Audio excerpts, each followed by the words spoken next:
नमस्कार दोस्तों ध्रुव राठी अभी एक अपनी नई वीडियो निकालते हैं जिसमें वो पाकिस्तान की एक परफेक्ट पिक्चर पेंट करने की कोशिश कर रहे हैं कि कैसे उन्होंने दुनिया बचा ली और इंडिया इसमें पीछे रह गया। उन्होंने एस जयशंकर को भी ट्रोल करा, उन्होंने चाइनीज शिप का एग्जाम्पल दिया, लेकिन इसकी रियलिटी बिल्कुल अलग है। आज की इस वीडियो में हम बात करने वाले हैं कि जो ध्रुव राठी ने जो क्लेम करे हैं और जो उनकी जो कुछ बातें हैं जिसमें कि कुछ ना कुछ तो एक तरीके से जो फैक्ट्स हैं उन्हें मैनिपुलेट करा गया है या फिर जो हाफ इन्फॉर्मेशन है वो दी गई है।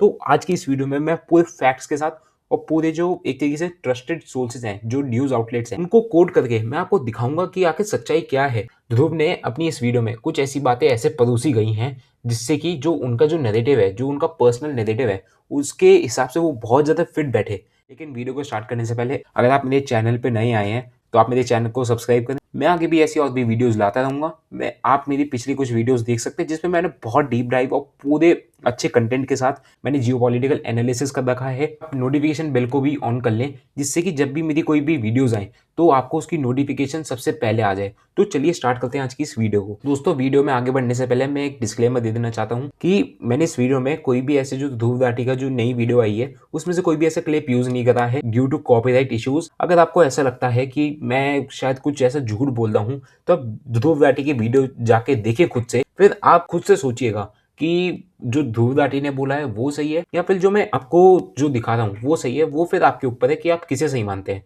तो चलिए स्टार्ट करते हैं आज की इस वीडियो को। एक तो जो इनका सबसे बड़ा क्लेम है वो ये है कि Pakistan save the world. Dhruv Rathee क्या क्लेम करते हैं कि स्टेटेड दैट जो पाकिस्तान के जो आर्मी चीफ हैं जनरल आसिम मुनीर और जो शहबाज शरीफ हैं, आप उन्हें भी इंक्लूड कर लीजिए एक बात को, वो सीज फायर करते हैं just 90 minutes before the deadline. मैंने एक वीडियो बना रखी है जिसमें मैंने बताया था कि ट्रंप ने कैसे पूरी ईरान की सिविलाइजेशन एंड करने की धमकी दे दी थी। उसी समय की बात करते हुए ध्रुव राठी कहते हैं कि 90 मिनट पहले कोई सीज फायर होती है यहाँ पे पाकिस्तान के द्वारा, जिसमें पाकिस्तान बहुत ही बड़ा रोल प्ले करता है। अगर मैं इस बात की सच्चाई कहूँ तो ये सही है, क्योंकि just 90 minutes before the deadline ये सीज फायर हो गई थी और इसमें पाकिस्तान का एक सो कॉल्ड बहुत बड़ा रोल सामने आता है। एक तरीके से ये नैरेटिव बनाया जाता है सेव कर लिया गया वर्ल्ड और एक डिप्लोमेटिक मास्टर स्ट्रोक खेला गया है यहाँ पे। लेकिन रियलिटी कुछ और है। एक रिपोर्ट सामने आई है ये दर्शाती है कि पाकिस्तान का जो डबल गेम है वो एक्सपोज हो चुका है। जो तेहरान है वो एक तरीके से एक्यूज कर रहा है पाक आर्मी चीफ आसिम मुनीर को कि वो प्रो यूएस टिल्ट की तरफ जा रहे हैं एमिड सीजफायर एक्सटेंशन। तो यहाँ पे आप साफ देख सकते हैं इसमें जो मिसिंग डिटेल है वो क्या है। जो नॉर्मल मीडिया में बात हो रही हो या फिर जो आप जैसे अगर एक्स पे जाए, जो वहाँ पे नैरेटिव देखा जा रहा है जो कि मेरे हिसाब से सही भी है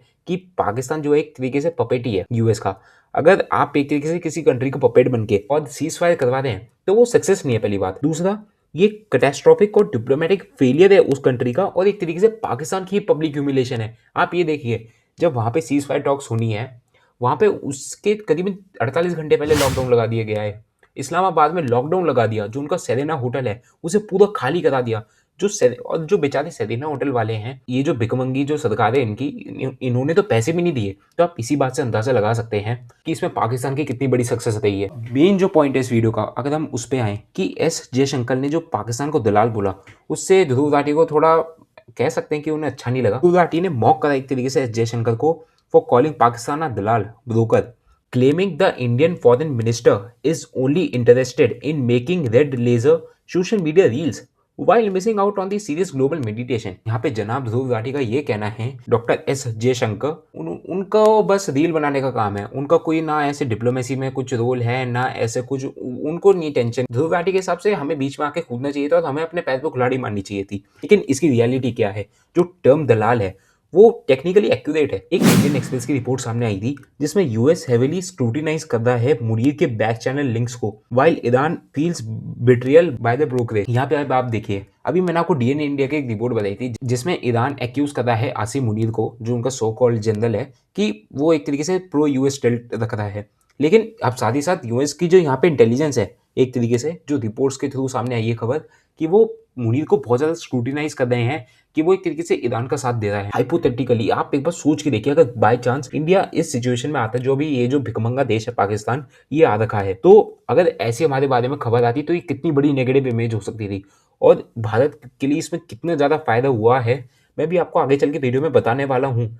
फिर आप साफ सीधे समझ जाएंगे कि आखिर इसकी सच्चाई क्या थी। तो पाकिस्तान जो भिकमंगा देश है वो आखिर ऐसा कर क्यों रहा था, वो मेडिएट नहीं कर रहा था ग्लोबल पीस के लिए। एक आप खुद सोच के देखिए, क्या पाकिस्तान क्या कभी ग्लोबल पीस के लिए मेडिएट करेगा? जो देश एक तरीके से जो आतंकवाद को फैलाता है, जो देश अपने देश में आतंकवाद को पनाह देता है, क्या वो ऐसा देश कभी ग्लोबल पीस के लिए मीडिएट करेगा? बिल्कुल नहीं। यहाँ पे जो ग्लोबल पीस का जो बहाना दिया गया है, ये सब ऊपर ऊपर से है। देखिए, पाकिस्तान को चाहिए होती है भीख, जिसको वो थोड़ा सजा के, थोड़ा पसोद के उसको लोन का नाम दे देते हैं, और दुनिया भर से पता नहीं कितने करोड़ों का, कितने अरबों करोड़ों का लोन मांग रखा है एक तो इन्होंने, ठीक है। और दूसरा, इनके जो देश है इनसे खुद तो संभल नहीं रहा। अब ये बीच में खबर आ रही है कि कुछ वापस से तख्ता पलट हो सकती है, जिसकी मुझे इतना पता नहीं, इतना डिटेल में मैं जाऊंगा नहीं। लेकिन हाँ, यहाँ पे पाकिस्तान जैसा देश जो इतना ज़्यादा आतंकवाद फैलाता है, जो एक तरीके से पहले एफएटीएफ की ग्रे लिस्ट या ब्लैक लिस्ट में भी आने की उसमें हो रखा था, ग्रे लिस्ट में तो आ ही चुका था। तो आपको लगता है कि वो ग्लोबल पीस के लिए कुछ ऐसे मीडिएट करेगा? बिल्कुल नहीं। बेसिकली सच्चाई क्या है, यूएस एक तरीके से फाइनेंशियल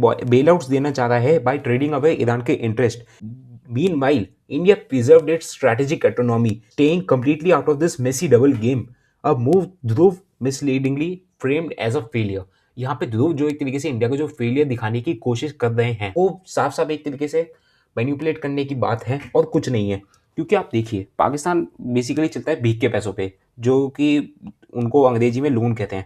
अगर मैं आपको भी एक टाइम्स ऑफ इंडिया का आर्टिकल कोट करूं, जो कि 20 अप्रैल को आ रखा है, जिसमें लिखा है Pakistan says it will repay $1.5 billion loan to UAE by April 23rd amid IMF funding hopes, जिसमें एक लाइन है स्पेसिफिकली, मैं आपको वो स्क्रीन पे अभी आपको दिख रही होगी, कि पाकिस्तान हैज एक्सप्रेस्ड होप्स कि वो ऐसे ऐसे लोन रीपे कर देंगे। This comes ahead of an expected $1.2 billion disbursement from the international monetary fund IMF following recent discussions in Washington. आप इस बात से साफ अंदाजा लगाइए कि पाकिस्तान क्या सच में ग्लोबल पीस के लिए करना चाह रहा है, या फिर वो ये जो भीख के पैसे वापस उन्हें लेके करना चाह रहा है। ये वाले डिसीजन मैं आप पे छोड़ता हूँ। अब यहाँ पे जनाब ध्रुव राठी एक और एक तरीके से पूरी बात तो बताते नहीं है। यहाँ पे एक हिडन डिटेल है स्ट्रेट ऑफ हॉर्मुज की, वो इसे पूरा कवर ही निकलते। वो एक समय पे अपनी वीडियो पे कहते हैं ईरान ने अलाउ करा था only Chinese ship to pass safely. जो ध्रुव राठी की वीडियो है, मैं उसे ऑब्वियसली प्ले तो नहीं कर रहा, लेकिन अगर आपको इस बात की अगर सच्चाई जाननी है, आप उनकी वीडियो पे 11 मिनट 32 सेकंड पे आप जाके देखें कि वो साफ कहते हैं, during the Iranian blockade of the strait the passage of oil to friendly nations like China wasn't disrupted. वहां पे पहले तो वो एक तो यूएस नेवी का कहते हैं कि दो ब्लॉकेड है, तो वो इतनी स्मार्टली तरीके से कहते हैं कि डिस्पाइट ये जो मतलब ईरान ने जो रोक लगा रखी थी स्ट्रेट पे, इसके बाद भी जो चाइनीज शिप है वो पास कर दी थी। लेकिन इसकी सच्चाई बिल्कुल अलग है, और मैं आपको इस बार जो सरकार का ऑफिशियल बयान है इंडियन गवर्नमेंट का, इस बार आपको मैं वो दिखाऊंगा। यहाँ पे रियलिटी उन्होंने इग्नोर करी। उन्होंने अपनी वीडियो में कवर करा कि जो 18 अप्रैल को जो इंडियन शिप्स पे अटैक हुआ वो बिल्कुल सच बात है, उसके ऊपर मैंने भी वीडियो बनाई है। लेकिन उन्होंने एक बात बताना सही नहीं समझा, उनकी इच्छा थी वो कि जो इंडिया के शिप थे वो उसके पहले भी जा रहे थे। The time I am recording this video, जो एमईए स्पोक्स पर्सन है रणधीर जायसवाल, उनका ऑफिशियली कहना है, मैं वो आपको स्टेटमेंट लगा दूंगा, 10 Indian ships that have exerted Hormuz, 14 Indian ships still in the Persian gulf. और 2 अप्रैल को जो एमई के स्पोक्स पर्सन है वो ऑफिशियली आके कहते हैं कि 6 Indian ships cross straight of Hormuz safely. यहाँ पे वो एक तरीके से आप जो भी समझना चाहे ध्रुव राठी का, आप भी इतने स्मार्ट हैं कि वो दिखाते तो हैं कि ईरान ने अलाउ करा है अपने फ्रेंडली नेशंस का कि वो शिप पास हो, लेकिन उन्होंने ये नहीं बताना सही समझा कि इंडियन शिप्स भी तो पास हुई हैं। क्योंकि जब तक 18 अप्रैल का इंसिडेंट नहीं हुआ था, जब तक जो शिप्स हैं इंडियन शिप्स वो पास कर दी थी सेफली, लेकिन वो ये बताते तो है नहीं। इसमें एक मिसिंग डिटेल जो बहुत ही ज़्यादा इंटरेस्टिंग डिटेल है एक तरीके से, वो मैं आपको बताना चाहूँगा। जो जग अर्नब और जो एक और जो दूसरी शिप थी जो 18 तारीख को अटैक करी गई थी ईरान के द्वारा, इसमें जो पीछे हाथ था वो था आईआरजीसी की नेवी का। और जो मैंने अपनी वीडियो बनाई थी इसी के रिलेटेड, उस पर मैंने साफ साफ बहुत ही अच्छी तरीके से समझाया है कि ईरान की जो डिप्लोमेटिक गवर्नमेंट है और जो आईआरजीसी है उनमें क्या डिफरेंस है और उनके बीच में एक तरीके से क्या इंटरनल कॉन्फ्लिक्ट चल रहा है। मैं उस वीडियो का लिंक डिस्क्रिप्शन में दे दूंगा, या फिर आपको ऊपर आई बटन में आ रहा होगा। आप उस वीडियो को देख के, और उस पार्ट को स्पेसिफिकली मैंने उस वीडियो में चैप्टर्स भी डाल रखे हैं, आप उस वीडियो को देख के बताइए कि यहाँ पे सच में रियलिटी है क्या, जो इंटरनल पावर स्ट्रगल चलता है वो आखिर है क्या इसमें। अब यहाँ पे ध्रुव राठी एक बहुत बड़ा क्लेम करते हैं अपनी वीडियो में कि हम एक तरीके से अमेरिका से जो रशियन ऑयल वेवर है, जिसके रिगार्डिंग मैंने एक बहुत ही डिटेल में और डीप डाइव वीडियो बना रखी है, आप उस वीडियो को जाकर मेरे चैनल पर जरूर चेकआउट करें, जिससे कि आपको पूरा ही समझ आएगा कि इसकी रियलिटी है क्या। तो अब अगर हम इस वीडियो पे आए वापस, कि यहाँ पे ध्रुव राठी कहते हैं कि हमें रशियन ऑयल वेवर के लिए कि हमें अमेरिका से भीख मांगनी पड़ रही है, जैसे कि यहाँ पे लिखा है। और यहाँ पे लेकिन रियलिटी उन्होंने क्या इग्नोर करी, यहाँ पे हमें एक तरीके से जो अपने रशियन ऑयल वेवर है हम उसे एटलीस्ट मई 2026 तक लेके, जो कि 16 मई तक है, हम उसे एक तरीके से अपनी जो इंडिया की ऑयल सिक्योरिटी है उसे हम सेफ गार्ड करके चल रहे हैं। और इसमें जो मिसिंग डिटेल है वो आपको ये जनाब तो बताएंगे नहीं, तो मैं ही बता देता हूँ कि जब पूरी वर्ल्ड पैनिक कर देगी कि उनके पास ऑयल सप्लाई नहीं आ रही। पूरी दुनिया में एक तरीके से एनर्जी क्राइसिस है। मैं आपको इसका बहुत ही एक बड़ी एग्जांपल दूंगा। जब अप्रैल का महीना शुरू हुआ था तो ऑस्ट्रेलिया के प्राइम मिनिस्टर एंथनी एल्बनीज और यूके की जो पीएम है कीथ स्टारमर, वो आकर ऑफिशियली कहते हैं कि मतलब एक तरीके से एनर्जी क्राइसिस टाइप चल रही है ऐसी कुछ, और पूरी दुनिया में ऑयल प्राइसेस भी बढ़ रहे थे। तो हमारे देश में अभी तक जो कंज्यूमर की जेब पे जो ऑयल के प्राइसेस हैं तो उस पर क्यों नहीं इफेक्ट देखने को मिला, जो कि ये दर्शाता है कि इंडिया कितनी स्मार्ट तरीके से अपना जो ऑयल का जो सिक्योरिटी है उसे एक तो सेफ गार्ड करके चल रहा है। लेकिन हाँ, जो एलपीजी का जो एक तरीके से शॉर्टेज है वो थोड़ा डिबेटेबल है कि क्योंकि बहुत सारे लोगों को लाइन लगानी पड़ रही थी और भी ऐसी मतलब चीज़ें चल रही थी। तो इस पे ये तो एक डिबेटेबल क्वेश्चन है। लेकिन अगर आप ऑयल प्राइसेस की बात करें मेनली, तो इंडिया कितना ज़्यादा सेफ गार्ड करके चल रहा है और एक तरीके से हम रशियन ऑयल वेवर मांग के हम अपने ही एनर्जी क्राइसिस को और एक तरीके से हम रशियन ऑयल वेवर मांग के हम अपने आप को एनर्जी क्राइसिस से बचा रहे हैं। और एक तरीके से अभी हमारा जो देश है वो एकजुट खड़ा हुआ है डिस्पाइट ऑल दीज मतलब energy crisis in the whole world, जब पूरी दुनिया में जो ग्लोबल ट्रेड है वो इतना ज़्यादा इफेक्ट हो रहा है। लेकिन अब यहाँ पे जो बात आती है, पाकिस्तान जो डबल गेम खेल रहा है, जिसके मैंने आपको रिपोर्ट्स भी दिखाई थोड़ी, पाकिस्तान जो मीडिया का जो सो कॉल्ड रोल प्ले कर रहा है यहाँ पे, वो दोनों तरफ से गाली तो खा ही रहा है। लेकिन भारत अपने स्टैंड पे टिका हुआ है। जो भारत की डिप्लोमेसी है वो थोड़ा अपने स्टैंड पे बिल्कुल एक तरीके से टिकी हुई है। हम अपने नेशनल इंटरेस्ट के लिए खड़े रहेंगे और कुछ नहीं।